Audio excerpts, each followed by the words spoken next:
Dans le monde d'aujourd'hui, où les technologies sont à l'avant-plan dans tous les domaines, l'éducation n'y échappe pas. L'apparition des tablettes numériques et le fait qu'elles sont de plus en plus accessibles jouent un grand rôle dans l'implantation de celles-ci dans le milieu scolaire.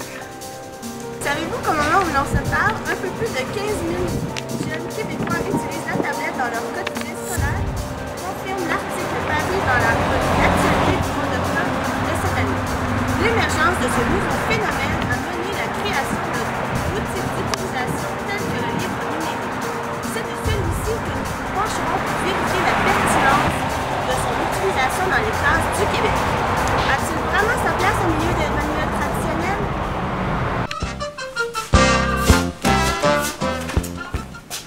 La tablette numérique a réglé les problèmes de dos. En effet, une seule tablette numérique peut contenir plus d'un livre, même des centaines de livres à la fois. Je me trouve présentement devant le centre des foires de Sherbrooke où se tenait au mois d'octobre le salon annuel du livre. Nous nous y sommes rendus pour y recueillir des informations afin d'avoir une idée plus claire sur le sujet, même s'il est évident que cet événement attire les plus fervents admirateurs de la version papier. Dans un premier temps, nous trouvons important de souligner que le livre numérique n'a pas été inventé par les compagnies d'édition, mais bien par les grosses compagnies telles que Apple et Amazon afin de vendre leurs nouveautés de l'époque. Depuis ce temps, les maisons d'édition du monde entier développent l'intérêt de cette nouvelle version du livre. En prenant de plus en plus de place dans cet univers, les gens que nous avons rencontrés au salon se questionnaient sur l'avenir d'un tel événement.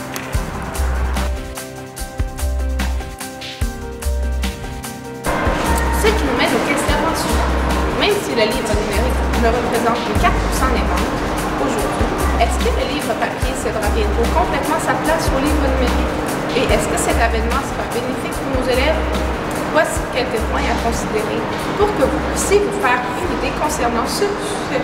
L'argument numéro 1 des passionnés de livres numériques, comme nous l'avons mentionné plus tôt, est le fait qu'il est possible de transporter plusieurs livres à la fois et ainsi voyager plus léger. Du même coup, il sera plus difficile pour les élèves d'utiliser l'excuse « c'est parce que j'ai oublié mon livre hier ». Un autre point positif est sans contredire l'élément motivation pour les jeunes.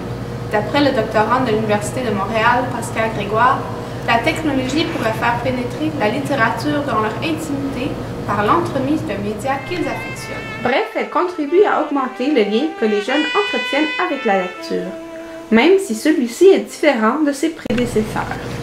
En contrepartie, avec le livre numérique, il est moins facile de développer le lien affectif au livre, de tourner ses pages, d'y apporter des annotations et de l'apporter à la maison. Prenons par exemple une enseignante qui fait une lecture esthétique en grand groupe sur le TBI.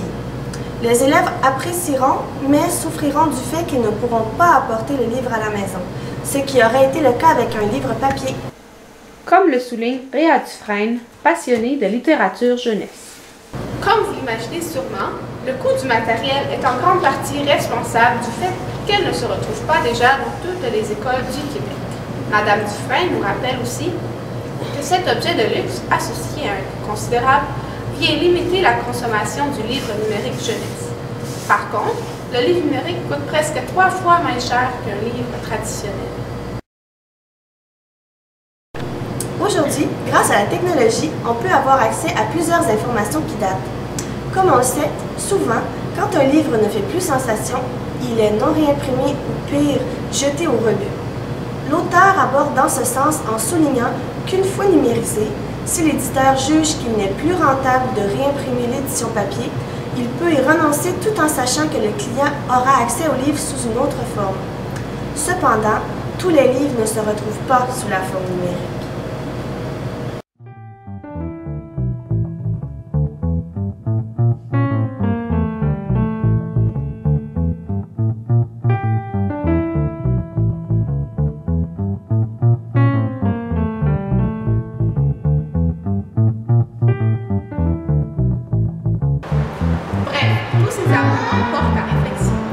L'accueil de cette nouvelle technologie reste subjectif et propre